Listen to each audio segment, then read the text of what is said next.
টানা বৃষ্টি আর উজান থেকে নেমে আসা পাহাড়ি ঢলে ইতিমধ্যে প্লাবিত হয়েছে সিলেটের সীমান্তবর্তী অঞ্চল। ঢলের কারণে সড়কে উপচে পড়ছে পানি। একই সঙ্গে বাড়ি বর্ষণে সুরমা ও কুশিয়ারা নদীর পানি দ্রুত বাড়ছে। সেই সঙ্গে নগরীর অধিকাংশ এলাকায় সৃষ্টি হয়েছে জলাবদ্ধতা। শনিবার ৩১ মে সকাল থেকে দুপুর পর্যন্ত সিলেটে থেমে থেমে ভারী বৃষ্টিপাত হচ্ছে। দুপুর ১২টা থেকে বিকেল ৩টে পর্যন্ত ১৫৬ মিলিমিটার বৃষ্টি হয়েছে বলে জানিয়েছে সিলেট আবহাওয়া অফিসের উপসহকারী কর্মকর্তা রৌদ্রা তালুকদার। তিনি বলেন, সিলেটে আরও বৃষ্টির সম্ভাবনা রয়েছে, ফলে নদ নদীর পানি আরও বাড়তে পারে বলে আশঙ্কা করা যাচ্ছে।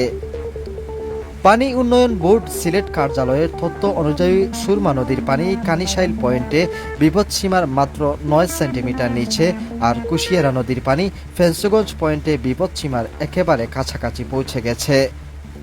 এদিকে জকিগঞ্জ, বালাগঞ্জ, গোয়েনঘাট ও বিশ্বনাথ উপজেলার অনেক গ্রাম প্লাবিত হয়েছে।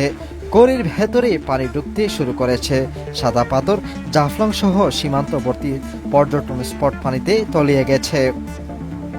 গোয়েনঘাট উপজেলার প্রকল্প বাস্তবায়ন কর্মকর্তা বাদন কান্তি সরকার বলেন, নদ নদীর পানি বাড়লেও আপাতত বন্যা পরিস্থিতি সৃষ্টির কোনো আশঙ্কা নেই।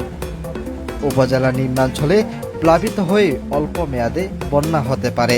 বন্যা পরিস্থিতির জন্য উপজেলা প্রশাসনের পক্ষ থেকে প্রাথমিকভাবে সকল প্রস্তুতি গ্রহণ করা হয়েছে।